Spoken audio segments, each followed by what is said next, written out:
T'as un gamin qui était totalement hostile au fait que je suis policier. Il vient me voir à la fin et il me dit « Ouais, monsieur Kanté, je suis quelqu'un qui fait du théâtre et qui fait des castings parce que j'ai envie de ressembler à des gars comme Omar Sy, Saïd Taghmaoui et j'ai envie d'aller à Hollywood. » Il me dit « Ouais, mais j'ose pas parce que vous savez, il y a le poids de la culture. Mes parents me disent que c'est un métier d'homosexuel. »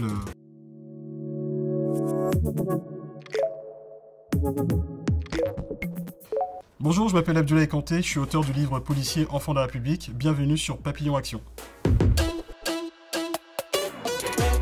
Alors mon parcours il est assez atypique, je suis né en France, en banlieue parisienne. À mes 2 ans, je suis rentré au Mali avec mes parents. J'y ai vécu là-bas 13 ans. Je suis rentré à l'âge de 15 ans en France et ensuite j'ai intégré l'armée. Donc j'étais dans la marine nationale, j'ai été engagé 3 ans. J'ai un oncle qui m'a dit est-ce que ça te dirait de passer le concours police? Je lui ai dit pourquoi pas. J'ai été affecté en police secours dans le 11e arrondissement de Paris. Après je suis parti dans le 18e arrondissement en brigade anticriminalité. Après j'ai été affecté donc en Seine-Saint-Denis en police judiciaire à la section enquête et recherche et j'ai envie de dire malheureusement j'ai été primo-intervenant sur les attentats de 2015 au Stade de France et à l'assaut de Saint-Denis. Et depuis quelques années, là ça fait 5 ans maintenant, je suis à la direction de la coopération internationale et de sécurité.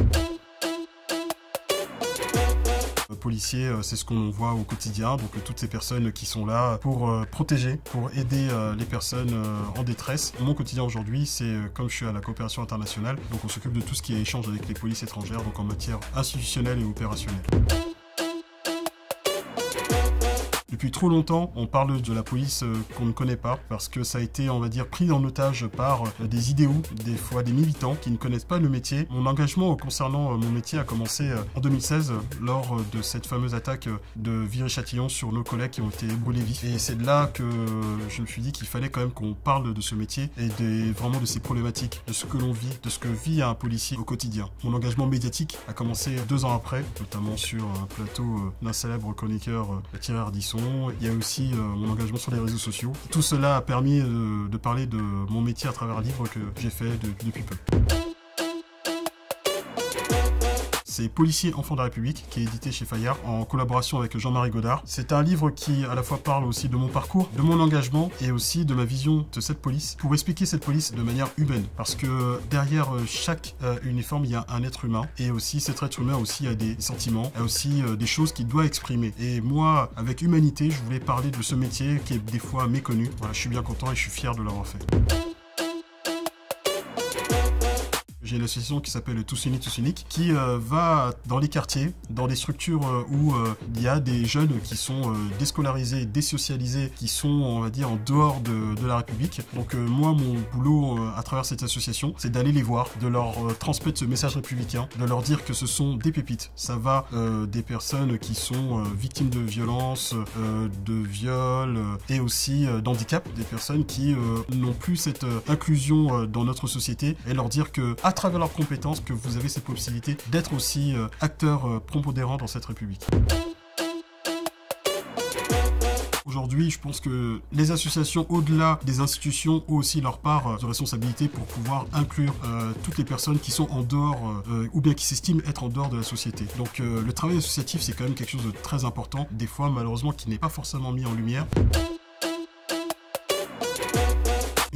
Une richesse des fois qui est peut-être aussi mal connue, mal expliquée, parce que ce qui fait la force de notre pays aujourd'hui, c'est sa multiculturalité.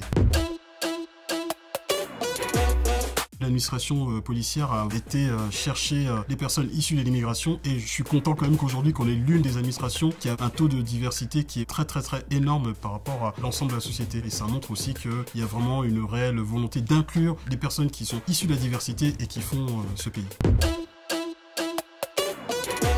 Quand tu sais que tu as un message qui porte et qui est suivi, si ça peut permettre à vraiment susciter des vocations, pas forcément que police, hein, pour moi c'est déjà une victoire. Et juste une petite anecdote, lors d'un de mes déplacements dans une structure, tu as un gamin qui était totalement hostile au fait que je suis policier et pourquoi un policier viendrait nous parler. Il vient me voir à la fin et il me dit « Ouais, monsieur Kanté, je voulais juste vous dire que voilà, j'ai bien aimé votre conférence, mais j'ose pas trop vous dire parce que en fait voilà, je suis quelqu'un qui fait du théâtre et qui fait des castings parce que j'ai envie de ressembler à des gars comme Omar Sy, Saïd Taghmaoui et j'ai envie d'aller à Hollywood. » Il me dit « Ouais, mais j'ose pas parce que vous savez, il y a le poids de la culture. Mes parents me disent que c'est un métier d'homosexuel, voilà, donc vraiment des mots forts. » Je lui dis « Mais est-ce que t'as envie de faire ça ?» Il dit « Oui, vraiment, j'ai envie de faire ça, oui. » « Tu crois en toi ?»« Oui. » « Alors justement, ne laisse personne te voler ton rêve. »